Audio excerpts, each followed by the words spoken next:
India's oldest deletion mystery by Desi Crime. We'll look at this. Well, Desi Crime by Desi Studios. We'll look at this Indian crimes poker. Apparently somebody loves sending me that. We'll just look at this. We'll just look at that. Apparently Joe just loves sending me this. Let's go. Let's see. I have no idea what this means. I have no idea. I'm not into true crime that much, to be fair. We'll just jump in. Perhaps the occupation of India by the British was the biggest colonial era crime, but that injustice tends to mask other ones. In the slew of news we read now about murder, we forget that pre-independence era India...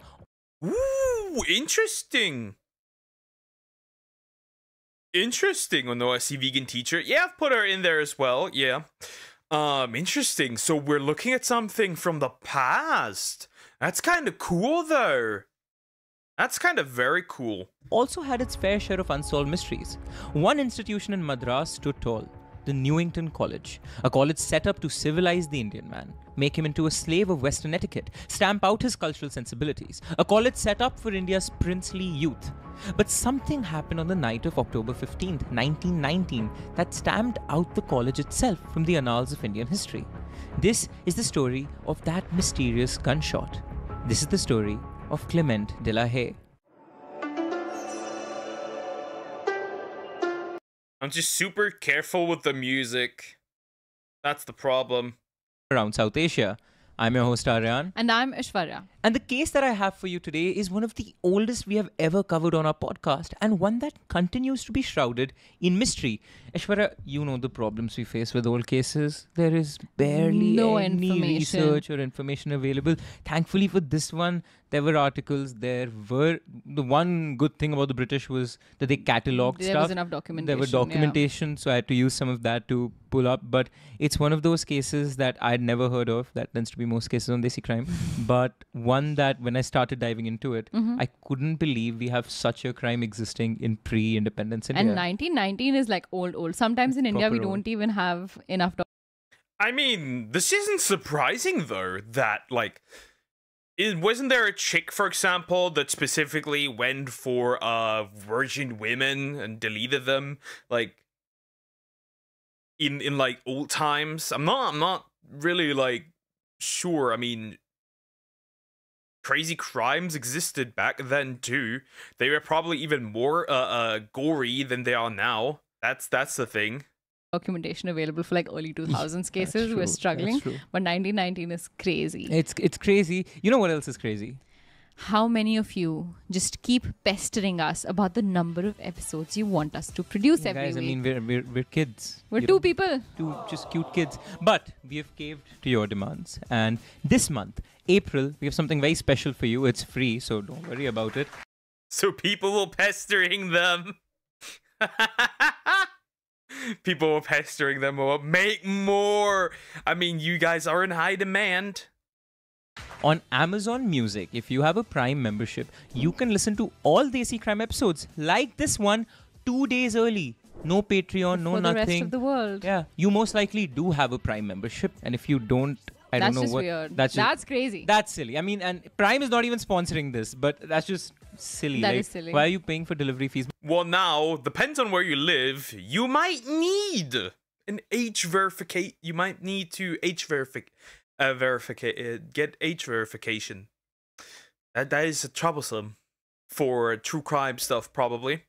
But okay, if you do have Prime, you can download the Amazon Music app, find the Desi Crime podcast, and all the episodes this month will be coming 2 days early, and you can enjoy that for free. Before any other audio streaming platform available on Amazon Music. To understand the significance of that fateful night, we must journey back nearly 2 decades to an era when the British Raj stood tall, its dominion over the Indian subcontinent seemingly eternal. The year is 1901. The Union Jack flutters from the grand facades of colonial buildings. I know what she's tell about to our say. audience something. I know what she's Back about to when Aryan and I were in high school and in college, we used to have like a silly little game going on. A grammar, trivia, English sort of GK kind of game. For 5 years, we counted points every time we slipped up in any ambit of the English language. It can go from the pronunciation of accept versus accept. The Monaco versus Monaco, like the which I have or the totally country. not done. For what it's worth, by the end of the game, I won it by a Right, huge point sure. margin. But this particular story, yeah, This continue. story is I want. They're so goofy. They are so goofy. I like it. I like it. Two cute kids that get sponsored by adult toys brand. Wait, what do you mean by that? Huh? Wait, they actually got sponsored by adult toys? What the fuck? How does that happen? What the heck? Actually? Random day, I was losing from Aran, and so I decided to kind of, pull a fast one on him, ask him like a GK question, and the question was, what's the name of the British flag? And I gave him 4 answers. 2 of them were like random things. 2 were actual names of flags, which is the Union Jack, which is the name of the British flag, and The Star Spangled Banner. the Old Glory, which is the Old Glory. American flag. Star not Spangled the Banner. Star Spangled Banner. Is that the national anthem? See, there you go. That's where I National play anthem, right? I am pretty sure that's the name of the national anthem. But so yeah, I've asked him this question, and he's listening to my 4 options, like trying to think which of them sound like the name of the British flag. The moment I say Union Jack, he chuckles a little bit, like there's a laugh on his face because he thinks he's so smart. He goes, "Ye to bilkul hi nahi hai." Like, how the hell could it be the Union Jack? That sounds so made up. And that expression on his face of, it's totally Of not that. Like, contempt. I caught you. It's obviously not that option. It's completely wrong. And then the fact that it was, in fact, the Union Jack. Haran lost a point. But The Union Jack flutters from the grand facades of the colonial buildings. The streets of Madras, one of the empire's prized jewels, hum with the rhythmic clip-clop of horse-drawn carriages. British officers clad in crisp white suits sip gin and tonic on their verandas, while their Indian servants move in practiced silence, never meeting their master's gaze. But beneath this facade of control, a storm is brewing. Whispers of resistance thread through the alleyways, exchanged in secret gatherings and immortalized in the speeches of emerging nationalist leaders. The Indian National Congress, the INC, has begun to call for self-rule, Swarajya, and the name of Mahatma Gandhi is spoken with quiet reverence. But still, the British remain confident. Still crazy how Gandhi managed to do that. I'm gonna be honest. It's still crazy how this peaceful protest did. This peaceful version of a protest is just worked. It just worked. It's really weird. Fun fact: the guy loves Bloody Mary and plays it almost every day. Interesting, very interesting. I'm also gonna say it, which I looked into a few things here and there, and the only country that was seriously fucked up by colonialism is actually India, financially at least. That literally nuked their economy, which was booming before that, which is really interesting. Funnily enough, that was not the effect on Africa. Gandhi's a troll. I mean, he already looks like a troll, so not the being, right? But like he looks like he would troll. To be fair. They understand that brute force alone cannot sustain their reign. True control must begin at the roots. The future rulers of India, the heirs to princely states and sprawling zamindari estates, must be molded, their loyalties carefully cultivated. If the next generation of India's aristocracy can be taught to think like the British, to see the empire not as an oppressor but as a benevolent guide, then the Raj will endure. And so in the heart of colonial Madras, a grand institution rises.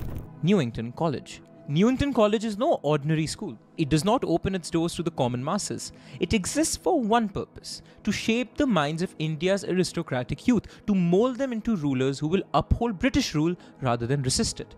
Nestled near Mount Road, the college stands as a fortress of A college for manipulation. Very interesting. 3 trillion, they say. That was the number I saw as well, yeah. Gandhi spelt with young to girl every night and says that he didn't touch them. You mean? Crazy. That's I don't know. Guilty until proven otherwise. I give that man the benefit of the doubt. imperial design, its red brick buildings and manicured gardens, a reflection of English sensibilities. The architecture, inspired by the prestigious institutions of Britain, speaks of power and of permanence. Dressed in impeccably tailored uniforms, they walk the polished corridors lined with portraits of British dignitaries. Their days are meticulously structured, a mirror of life at elite British public schools like Eton or Harrow.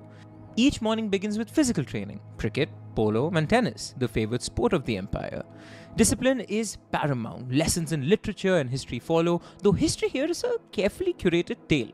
The British are cast as saviors, their conquest framed as an act of benevolence rather than subjugation. Indian rulers who resisted colonial power are either vilified or erased, their legacies buried beneath pages of imperial triumph. Do we know at all what princely states had major princes, kings studying there? Almost all of them. This went from true crime into a history lesson. I kind of like it. Hi JD, how you doing? Have you been good? Hello. Went into a history lesson. Very interesting. That's very interesting, huh?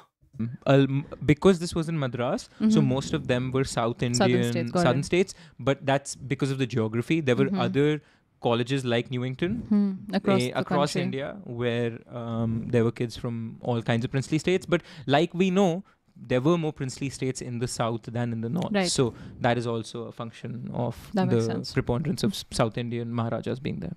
Political science lessons reinforce the structure of British administration, ensuring that when these young men inherit their estates, they will govern as the empire dictates. Law classes familiarize them with the legal systems of the Raj, training them not as challengers of authority, but as enforcers of colonial policy. Yet the most insidious lessons are not taught in classrooms. They seep in the daily life, into the very fabric of existence at Newington College. Here, every detail is engineered for one purpose: to reshape identity. The dining halls are a study in European refinement. Meals are served in courses. Students are drilled in British table manners. Interesting. What are we watching? India's oldest deletion mystery. So yeah, interesting. Really interesting to see what they really should. Yep. Eating habits, dress code. It makes sense. It makes sense, right? Tutors quick to correct any lapse in etiquette.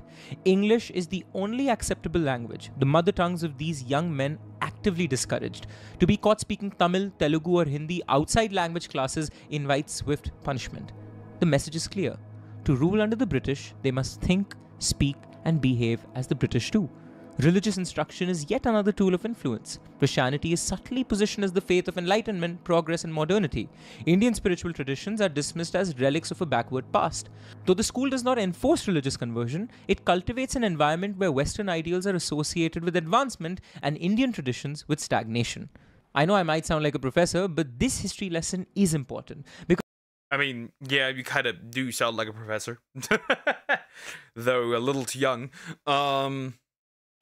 All the dudes at my college are old fucks, like really old, like 70s. I'm like, bro, what are you doing here, Grandpa? Go into the retirement home. Because as ridiculous as this may seem to you and I, lo and behold, Newington College soon gains prestige. The elite of Indian society eagerly send their sons, knowing that a British-approved education secures their family standing within the colonial administration. By the early 20th century, it is the gold standard of aristocratic education in South India, producing a generation of rulers who govern with British efficiency, speak flawless English, and rarely question the authority of the Raj. Overseeing this grand social experiment are the British faculty and administrators. More than just educators, they are the architects of imperial loyalty. They design the curriculum with precision, ensuring that every subject, every lesson serves the larger purpose of reinforcing colonial dominance. Students are constantly reminded of their place in the grand order of the empire. Guest lectures from British officials further cement this ideology, exposing students to colonial administrators who regale them with tales of empire. It's funny how power-wise the British were and how weak they are now. That is really funny. Isn't that ironic? Isn't it ironic? You were once one of the greatest powers on the planet, and now you're relegated to a meme that you basically don't exist. Close your eyes. If I'm not wrong, there is a poem in this video, and that is something. Okay, we'll see where it is. Empire building, of the burden of civilizing India. The young princes listen, absorbing these narratives, internalizing them. To question is to invite consequences. And those who dare resist, who challenge authority or embrace nationalist ideas, face immediate repercussions: humiliation, isolation, and even expulsion. Their families are warned, their futures jeopardized, and so the conditioning continues. By the time they leave Newington College, these young men are no longer simply heirs to their estates. There's something more, something carefully crafted. A generation of rulers who, instead of dismantling British rule, uphold it. Who, instead of rallying their people against oppression, govern them in accordance with colonial law. They are the empire's most subtle, most effective weapon. Indians who believe in the British cause more fervently than the British. But that's the usual thing, right? That's the usual thing if you want to be hold power over somebody, not just for colonialism. Raise people that believe in the establishment and put them later into power. A classic way. This is old. This is like old guy book kind of thing. Aristocratic schools still exist here. Unfortunately, I've gone to one. Bro will soon call out the British Indian Empire. I see it Itself. This notion of stamping out the Indianness of Indian is as old as colonization itself. In fact, in Lord Macaulay's famous Minute on Indian Education in 1835, that's 200 years ago, he proposed the creation of an elite group of Indians who would act as intermediaries between the British rulers and the general population. Quote, "We have to educate a people who cannot at present be educated by means of their mother tongue." End quote. And the tirade continues about the inferiority of the Oriental and how only the white master can save him. This environment, this belief system, while writing, reminded me of something I wrote years ago. Something I'd like to read out for all of you. It's a piece I call Sawdust. Polish my tongue with sandpaper till it becomes civilized. Purge me of my imperfections, the r's, ders, and the nods my masters wouldn't approve. So fix me, bathe my tongue in acid until it's smooth, smothered, no exaggerated consonants, no mispronounced vowels. Then take a towel and clean my tongue. It is fiendish and brown, it is dirty and uncivilized. Teach me how to be, how to talk, how to think. Teach me what to think. Teach me your tongue, O master. Cull my sound to calm my soul. There's a scent to my master's tongue that lingers on my lips, while my mother reeks of decay, and that stench embalms my body. So purge me, purify me, sanctify and civilize me. I choose my master over my mother. Round the edges on my letters, smoothen the crests on my character. Flatten me, make me like you, pale and polished. No more ders, r's and nods. Beat my tongue with a rod made of finesse and manners, punctuations and grammar. Beat my tongue till it is numb, till it is innocent enough to believe you. And then teach it your ways, your movements and European kisses, the hugs and hidden hisses. And when my tongue fights back, deprive it of water, subject it to torture, and then finally, after its noisy protest, teach me the poise, the posture, the posturing, the white noise. And then butcher the fat off of my tongue so that I swivel words in your drivel, so that I form thoughts in your treble, and then I smell like you a little more, and my decaying mother chokes. I grab her by the neck and squeeze her neck so hard, and I see my mother's eyes shut as I strangle her, and she smiles. No more ders, r's, and nods. My tongue is now sawed. The turpentine burns but helps. The surgery left scars, but the doctor says the operation was successful. My tongue looks like my master's, and I look like the sawdust that remains. My mother was cremated on a pyre, yet the fire of indignation and the bastard sun shines bright. Her aged body, etched with lessons, love, and desire, now meandered through the ravines of Varanasi, where she can still be found, decaying. Ma becomes mom, Papa becomes dad, Madam becomes ma'am, and I became the master. So yeah, this whole account. Damn, the shit's fire. Holy shit. Holy crap. That was fire. God damn. Joe, thank you for the membership. Thank you so much. I appreciate it. Damn, this was fire. Oh my. That was fire. Crazy. Finally, the automated one. It's working again. But yeah, that was a fire. Wait, he wrote this all by himself? Just reminded me of this something I wrote, something I felt an insecurity about, because at the end of the day, English is also my first language. And that's crazy. He wrote this himself? Holy crap. Wow. What do you... Whoa. I'm bamboozled. I'm flat. Bro is flabbergasted. Damn, that was fire. That was... Whoa. That was, holy crap, that was deep. Yeah, it is very accurate. It's basically you could summarize it as, if it's a poem, basically you could summarize it as British back then seeing Indians as primitive and basically cleansing them of this primitivity. That is crazy. The first time he narrated this poem to me, this was years ago, and I remember how moved I felt.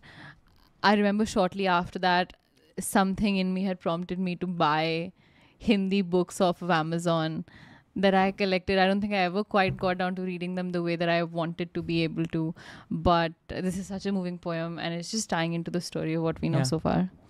ऐसा नहीं है कि हम हिंदी बोल नहीं सकते हैं. We can talk in Hindi.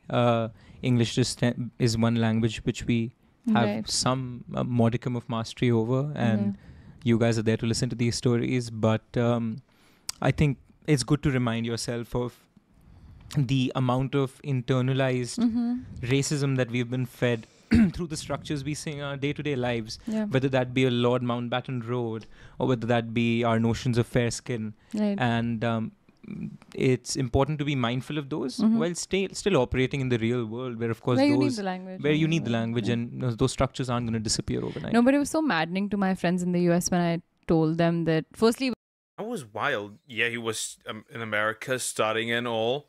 That was wild. That was wild. It was crazy to them how well we all spoke English, all of us Indian students on campus. Secondly, it was maddening to them that we had the option of quitting. I have to say, Americans being surprised is not surprising. To be fair, looking at the American education system, yeah, I'm not surprised that they are surprised.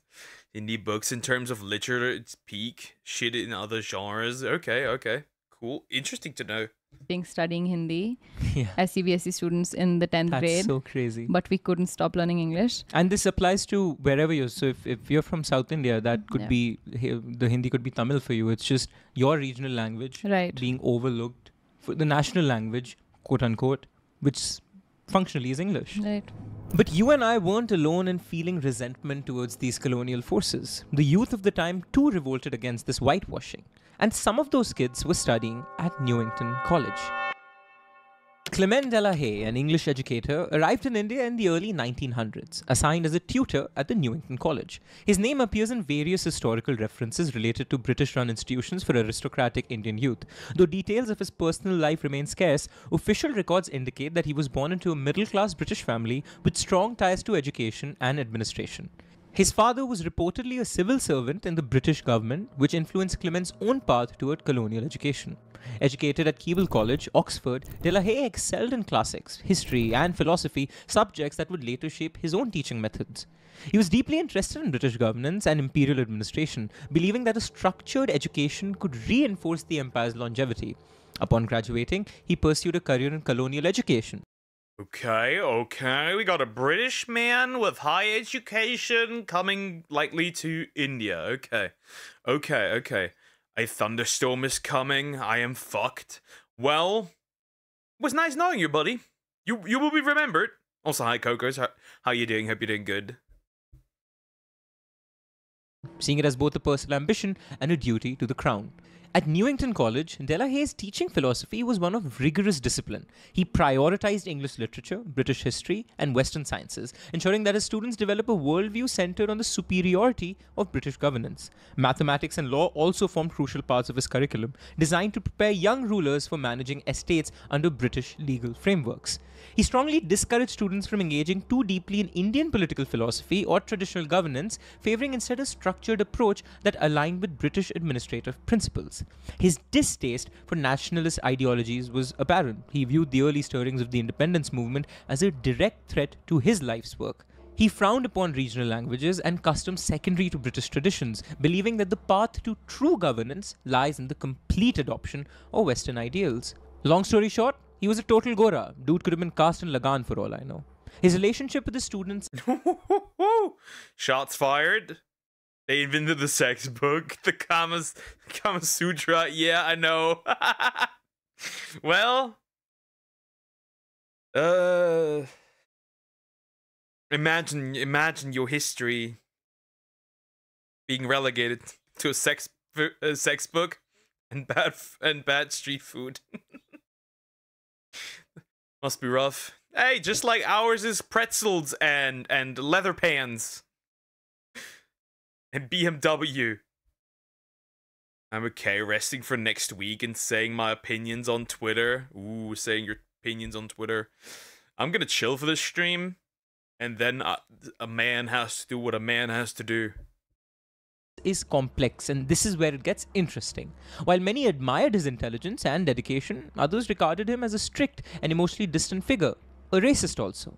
When students in his classroom raised objections, the reprimand followed. Zero tolerance for dissent. The very embodiment of the system he so loved. Now, outside the classroom, De La Haye was an avid cricketer and equestrian, often organizing sporting events that mirror those of English boarding schools. Cricket, in particular, serves as an extension of his teaching, embodying the values of discipline, teamwork, and British identity. He enjoyed long horseback rides across the plains of Madras. And this personal life of his extends into his wife Dorothy and their infant son Anthony. The family lived in the Newington House premises itself. The year was 1919, and that batch of 1919 included several princes in its ranks. Take Kadambur, for example, or Singampatti, or Berikai, or even Urquhart Jr. And there were many others in this, like Chundi and other princes from different states across India that studied in this batch, many of whom would become key figures in the events that followed. The household also included other members who were part of staff or teachers, including Harriet, Punnaswamy, Dharmarao, and Rangaswamy Iyer, along with other students and staff, all of whom were drawn into the mystery surrounding the mysterious gunshot. The night of October... The mysterious gunshot. Somebody got shot. Is it my assumption that it was the dude that gets shot? Because that's my assumption, straight up. That poem hit hard. That poem is peak. Holy crap. I got a weird message from a VTuber saying I flagged them for identity. That's probably bait.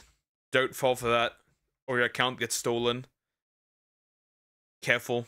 Get on his knees for his love. Calm down. Yes, I will. Don't worry. We're gonna watch the latest episode of The Fragrant Flower Blooms with Dignity. Eat nice, and then I will do it. My antennas are tingling. I sense imminent danger.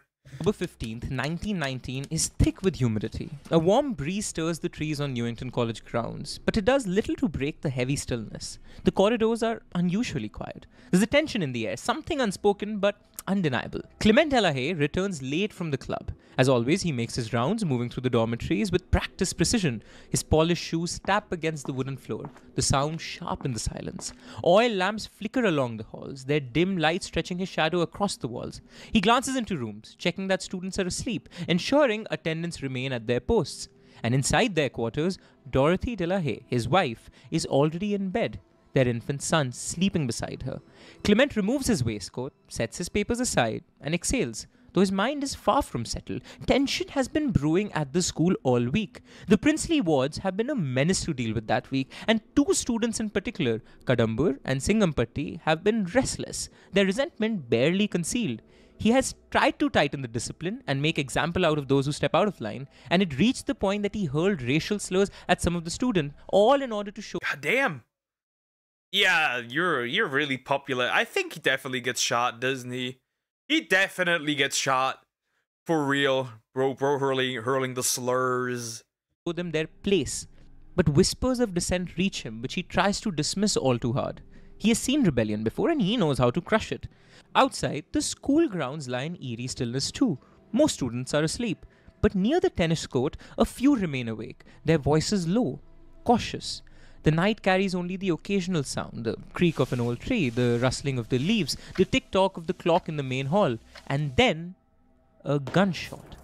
The sharp crack blitz the night, Dorothy jerks awake, her breath catching. The acrid scent of gunpowder fills the room. Remember, it's 1919. Guns still require gunpowder. For a second, she is frozen. Then she turns and sees Clement is slumped beside her, his head tilted unnaturally, blood spreading fast. Bro did actually get shot. Okay, interesting. So that's okay. So now we finally start with the actual stuff. Okay. He did get shot. But I think that was to be expected eventually. Hi Zoom, how you doing? Hope you're doing good. Across the sheets. The mosquito net around their bed hangs torn, a charred hole marking where the bullet passed through. And then a second sound, a dull, heavy thud outside the window. And now Dorothy screams. Footsteps thunder down the corridor. The door bursts open. Punaswamy, the school's attendant, rushes in, followed by students, among them Kadambur and Singampatti. They stop, eyes widening as they take in the scene. Clement's body. The blood, Dorothy clutching their child, shaking, her face drained of color. Outside, lanterns flare to life as the search begins. Attendants and students scour the ground beneath the principal's quarters. If not the killer, where is the weapon that killed the headmaster? Near the porch, they find it. A 12-bore shotgun, the kind used in school sporting events. One chamber fire. Interesting. Okay, that makes it easier already to find the person, because then the person would need to have access to the gun, and that person would also need to probably be part of the school. Deserved. I mean, I'm not gonna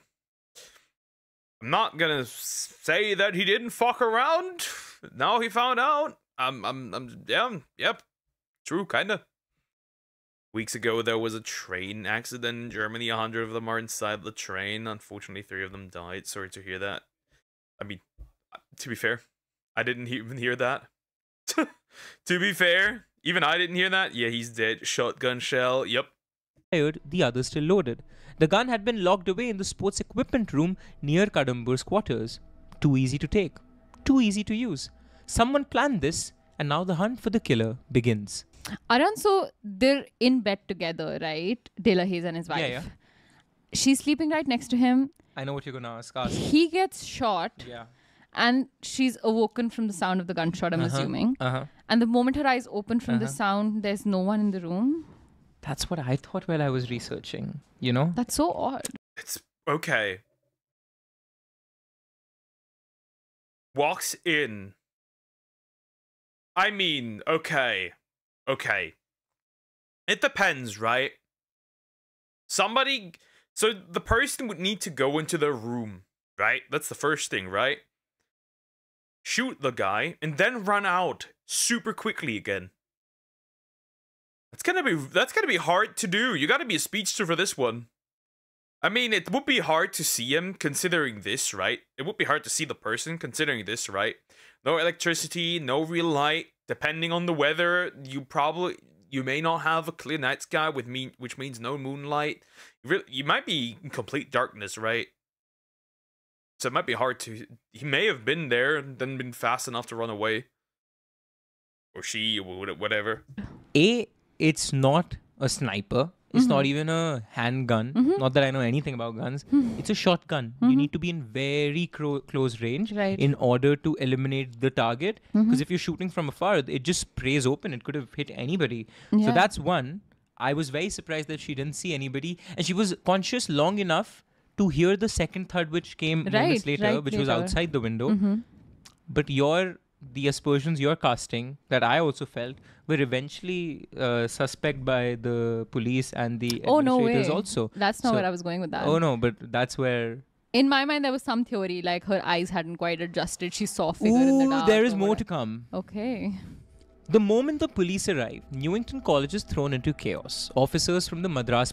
The wife was like, nah, I had enough of this douche. Eliminate. Police, led by Inspector Edward Hastings, take immediate control. They cordon off the principal's quarters, keeping students and attendants at a distance. Dorothy De La Haye, still in shock, is escorted to another room. She trembles as she recounts what happened. Their infant son, now in the care of a nurse, sleeps, blissfully unaware of the bloodshed that shattered their home. Investigators comb... It was the son. It was the baby. The baby said, "Hasta la vista." through the room. The gunshot came from close range. It's a shotgun. The charred hole in the mosquito net confirms it. A 12-bore shotgun blast. A spent shell casing lies near the foot of the bed. The balcony doors stand open. Did the killer enter through them? Did they escape that way? The thud Dorothy heard outside is now a crucial clue. Did the murderer jump? Or did something else fall? Next, the police storm the school, rousing everyone from their sleeps. Attendants, guards, and students are herded into the courtyard, their breath visible in the cold night air. Whispers ripple through the crowd. Who pulled the trigger? Kadambur and Singampatti are the first suspects. Pulled aside, they stand stiff as police officers fire questions at them. But they deny everything. Their dormitories are searched, every trunk, every drawer turned inside out, but nothing incriminating surfaces. And while this happens, rumors spread like wildfire. After all, India is India. Some students recall hearing a heated argument between Delahaye and a ward just few days before. Others swear that they Interesting. This is gonna be... They definitely didn't find the person. I wouldn't assume that. Otherwise, it wouldn't be a mystery, right? If solved cases aren't mysteries, it was the boss baby. Probably. heard a door creak open moments before the fatal shot. A few mutter that Kadambur had easy access to the sporting goods room where the shotgun was stored. Outside, officers study the discarded weapon. It's the school's own gun, but it should have been locked away. When they search the storage room, the truth is undeniable. The lock has been tampered with. This wasn't an accident. Someone had planned every detail. By morning, forensic experts test the gunpowder residue. It matches the type used in Newington College's shooting practice. But there's a problem. No fingerprints. The weapon offers no clear answers. Only more questions. The real killer... Okay, that means the killer must have had gloves to show no fingerprints in this case. is still among them. By dawn, the murder is the only topic of conversation in Madras. Among them?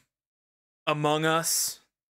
In coffee houses and railway stations, on trams and street corners, people whisper about the shocking events at Newington College. The city, already a cauldron of political unrest and colonial tensions, now finds itself consumed by a scandal unlike ever before. Newspapers seize upon the story with sensational fervor. The Hindu, Madras Mail, and the Times of India flood their morning editions with bold headlines. Quote, the Newington scandal, a headmaster murdered in cold blood. Quote, the Kadambur murder, who pulled the trigger. Quote, the Delahaye case, a tragedy of discipline and defiance. Speculation runs wild. Some columnists suggest that it was an assassination, a plot by nationalist factions against a rigid British administrator. Others insist it was a crime of passion, hinting at whispered scandals like Aishwarya kind of hinted at, involving Dorothy Delahaye herself. Yet others believe it to be nothing. I mean, it wouldn't be surprised. Would it be surprising? Not really. Killer is the one who was bullied most. That's my theory. Or the one this guy expelled. Yep. That is possible. That is possible. It must have. If the gun. It depends. If the gun was locked away, did somebody have a key to get access to it, or did it get broken? Did the door get broken? Did somebody break in? It really depends. Nothing more than a student rebellion gone too far. The violent It has to be a student, though. Either a former student or a current student. One of the two. Because they need to know where the gun is. culmination of months of resentment and suppressed anger. At Newington College, life as it was ceases to exist. Students are no longer bound by the usual routines of morning drills, mathematics lessons, and Latin recitations. Instead, they huddle in nervous clusters, their conversations hushed but urgent. Fear spreads. Who will be blamed? Who will be arrested next? The police leave nothing to chance. No one is above suspicion. From the first light of dawn, Inspector Edward Hastings orders a relentless series of interrogation. Every student, every teacher, every member of the household staff is questioned. Some gently, some harshly, but all persistently. Dorothy Delahaye is among the first to be interrogated. She sits pale-faced and trembling, her hands clasped tightly on her lap as she recounts the horror of the night before. Her voice is thin and unsteady, her eyes darting toward the door as if she's fearing something might walk in any moment. Quote, I heard the gunshot. It was deafening. I woke up and I saw him. Clement, he was just lying there, motionless. End quote. The police take careful note of her expressions. Is it just grief or something more? Fear, guilt, something left unsaid. Now, testimonies flood in from other witnesses, and they are tangled and contradictory. Some claim to have overheard an argument that night. Others swear they saw shadowy figures slipping through the corridors long before the fatal shot rang out. A single jittery student finally breaks, whispering that he had overheard talk of harming De La Haye just days before the murder. And two names surface again and again, Kadambur and Singhampatti, both from Okay, interesting. Well, that kind of makes sense, yeah. powerful royal families, both publicly humiliated by De La Haye in the days leading up to his death. The connection is impossible to ignore. Had the headmaster's relentless discipline pushed them too far? The officers press harder, but both boys hold their ground. Their words are careful, deliberate, too careful almost. And then a breakthrough. A junior officer in the Madras police tasked with searching the dormitories stumbles upon something hidden between the pages of a Latin textbook. A crumpled, hastily concealed letter. The ink is smudged, the handwriting rushed, but its message is unmistakable. Quote, he cannot be allowed to continue like this. Someone must stop him before it's too late. End quote. Oh. What is it with you, with people leaving these letters behind? Like, the moment that happens, that thing is burned to a crisp, nowhere to be found. What do you mean? I always question, like, bro, you could have gotten away with it if you literally just would have not have had this stupid fucking letter around. The letter is traced to the two students in question. Under relentless questioning, one of them finally shatters. His voice is barely audible, but his words strike like a dagger. Quote, he deserved it. You don't understand what he put us through. End quote. The confession confirms what the police have feared all along. This was no crime of passion, no reckless accident. This was murder, cold, calculated, and planned. But the truth is still tangled in the shadows. The real question remains, who held the gun? The police swiftly conclude that the murder was orchestrated by Kadambur and Singhampatti. Both are taken into custody, and their arrests igniting a media firestorm. Newspapers print lurid headlines, each report more sensational than the last. Some claim Kadambur confessed outright, driven by fury after De La Haye allegedly hurled a racial slur at him. Others whisper of a guilty conscience, of a letter sent to his mother, pleading for her to offer De La Haye's widow rupees 10,000 in compensation. The most chilling rumor suggests Kadambur turned De La Haye's body over for a clearer shot before he shot him. The co-conspirator in this... I think he would have woken up if you tried to turn somebody around. I think so. I think so, because you have to enter the room, you have to turn him around, and then you have to position yourself and shoot him. That's not flying. I don't think that seems silly. This case was Singhampatti, and his influential father pulled every string he could, desperate to secure his son's freedom. He hired the formidable T. Richmond, a lawyer renowned for his razor-sharp defense strategies. Just days later, Singhampatti turned approver, shifting all blame onto Kadambur. His calculated betrayal secured him a conditional pardon, leading Kadambur to face the trial. Bro got backstabbed. Classic. Homie's got backstabbed. That's crazy. That is crazy. Alone. Now, S. Swaminathan, a brilliant criminal lawyer from Madras, stepped into the fray, flanked by the equally formidable Ethiraj. Outraged by the media's skewed narrative, they launch an offensive, challenging its inaccuracies. They submit an affidavit, exposing the press's bias. With European pressure looming large over the Madras court, Swaminathan takes a drastic step. He appeals directly to the Governor-General demanding a fair trial. Madras is a heated place for justice. And surprisingly, the plea is granted and the case is moved to Bombay, where Chief Justice Norman MacLeod himself presided over the case, his very presence adding gravity to the proceedings. If you don't know, he was one of the most famous judges of pre-independence India. Now, Dorothy De La Haye, the murdered headmaster's widow, is granted permission to leave India before the trial even begins. Officially, she cites concerns for her safety and declining mental health. But whispers circulate. Like Aishwarya said, what did she know? What did she see?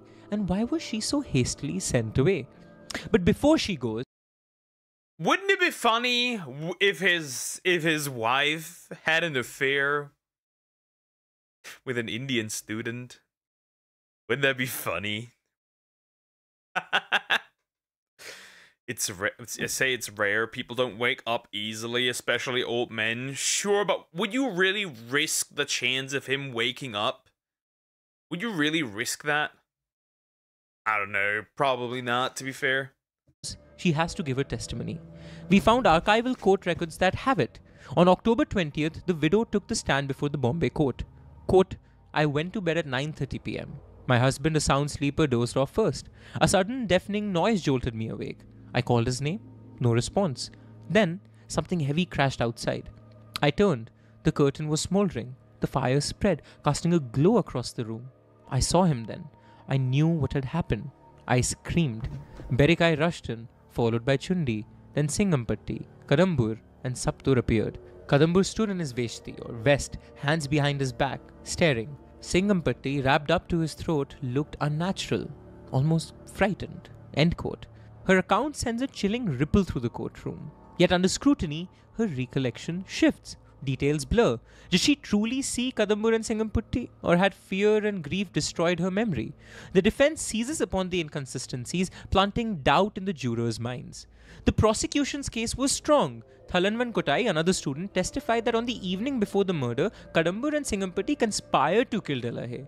Kadambur, seething over Delahaye's ridicule, It's just odd how she suddenly starts to change up things, and now she knows details. When before, when she said she just heard the gunshot and nothing else. Interesting. She for sure had one, possibly. swore vengeance. He would shoot Delahaye dead and anyone who dared intervene. Thalaman Kotai overheard their sinister plan and informed Chundu and Berikai, with Urquhart Jr. also present. These are all students. But fear of Kadambur silenced them all, since they were also threatened to be murdered in the process, according to their testimonies. At 9:30 p.m., Talanvan Kotai saw Singampatti and Kadambur slipping into Singampatti's bathroom carrying 2 guns and a stash of cartridges. Moments later, a gunshot shattered the night. A groggy Berikai, half awake on his cot, saw Singampatti and Kadambur racing upstairs, panic etched on their faces, and the investigation unearthed damning evidence of this kind again and again through the trial. Multiple witnesses claimed that the plot was hatched in the billiards room. Berikai testified that Singampatti had hurled his gun from the 3rd floor, explaining the second thud sound, but a forensic expert shattered this account. The gun discovered in the yard the next day showed no damage, proof that the No damage. Huh, interesting. So what we have here is a really weird story. We have multiple people that didn't say anything because they were threatened. We have a wife that doesn't have a good recollection of what happened. We have 2 guys that backstab each other. weapon had been staged to fit a fabricated story. Throughout this trial, Singampatti's silence was deafening. After all, he had turned approver, shifted sides, become a snitch. His confession painted Kadambur as the mastermind. He claimed Kadambur had forced him to stand guard at Delahaye's door, ready to kill any intruders. With cartridges in their pockets, they crept toward the Delahaye room. Kadambur fired the fatal shot, and then they ran, disposing of the guns before the authorities arrived. Yet cracks in Singampatti's testimony soon appeared too. He insisted he never came downstairs until the police arrived. But remember, Dorothy Delahaye swore she had seen him just after the murder. Singampatti wavered, then claimed she was mistaken. He also revealed that Kadambur acted quickly out of fear that their plot had been overheard. Urquhart Sr., he claimed, had known of the murder in advance. My theory, she killed him. Maybe with help? Maybe she was aware, maybe with help. I don't know. It's weird. Something is off. And approved. And so the testimonies, like I said, are convoluted, each contradicting the other. Now, defense attorney Vadia was relentless. His cross-examination tore through the prosecution's case, exposing the half-truths and the contradictions and hidden agendas. He unveiled Tamil letters exchanged between Kadambur and Singampatti, letters that hinted at a setup. The lawyer argued that Singampatti Sr., Singampatti's father, had orchestrated the entire scheme, ensuring his son... The dad? The dad. Interesting. So we got another party involved, the father. Okay. walked free while Kadambur took the fall. Vadia also turned the spotlight on Urqad's dad, Urqad Sr., who had ties to the powerful Ramnad Raja, hinting at a Another dad? This is a generational attempt. That's crazy. deeper conspiracy. Was the Raja behind the murder? Had Delahaye's opposition to home rule sealed his fate? Or was it personal? Had Delahaye insulted the Raja? Theories swirled, even whispers of scandal between Dorothy Delahaye and Urquhart Sr. cast a shadow over the trial. Her sudden departure and refusal to return only fueled speculation. Methodically, Vadia dismantled the case. You see, he did not need to prove his client didn't do it. He just had to prove other theories were also as likely. He suggested that Urquhart and Singampatti plotted the murder, with Singampatti as the real shooter. He used Chundi's testimony. Chundi claimed that he had spotted a tall, curly-haired figure carrying a gun up the stairs, matching Singampatti, not Kadambur. Vadia exposed the witness's deceit. Berikais claimed that he had seen Singampatti and Kadambur fleeing crumbled under the scrutiny, because he was without his glasses and in near darkness he could not have seen anything clearly.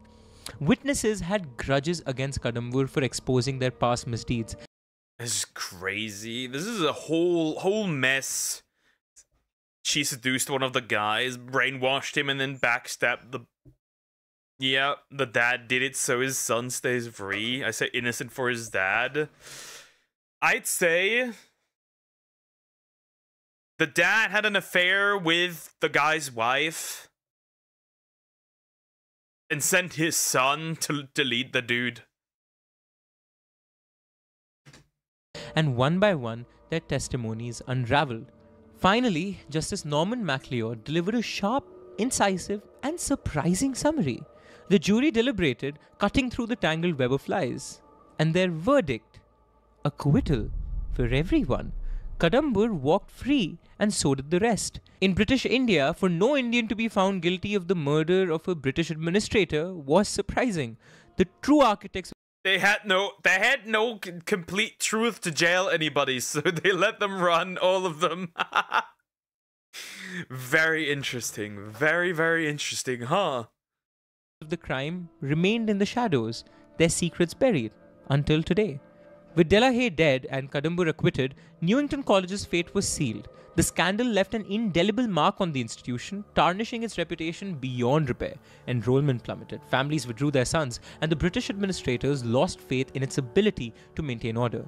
By the early 1920s... I don't know, odd. But why would he sacrifice his son? Don't you know the famous saying? What no pussy does to a motherfucker, but I've seen what everyone is like. I've seen what no pussy does to a motherfucker, but I've also seen what pussy does to a motherfucker, and it's much worse. The gates of Newington College closed for good. Its grand halls left to decay. Its once pristine fields overgrown with weeds. The buildings, once filled with the laughter and discipline of aristocratic heirs, became empty echoes of a failed imperial experiment. Dorothy Delahaye left India, never to return. Rumors surrounded her departure, and some claimed she had known more than she had let on. Others whispered about her alleged relationships with the students itself. The mystery surrounding her character became as infamous as the murder itself. As for Kadambur and Singampatti, they returned to their respective estates, but the weight of the case followed them. For years, whispers of their involvement haunted their legacies, casting shadows over their noble lineage. But for the racist headmaster, his ghost will never know who truly killed him. If you like what we do here... That was crazy. Really interesting. That is a mysterious case. So at the end of the day, we don't know who did it. At all. We don't know. One thing's for sure. The wife showed weird behavior, so she's definitely involved. Two of the guys, I think the guys definitely were the one who did it. And who knows if the fathers did orchestrate it. Who knows? Really interesting. So we got no proof, nothing at all. Nah, I have the proof. It was the baby. The baby did it. The boss baby.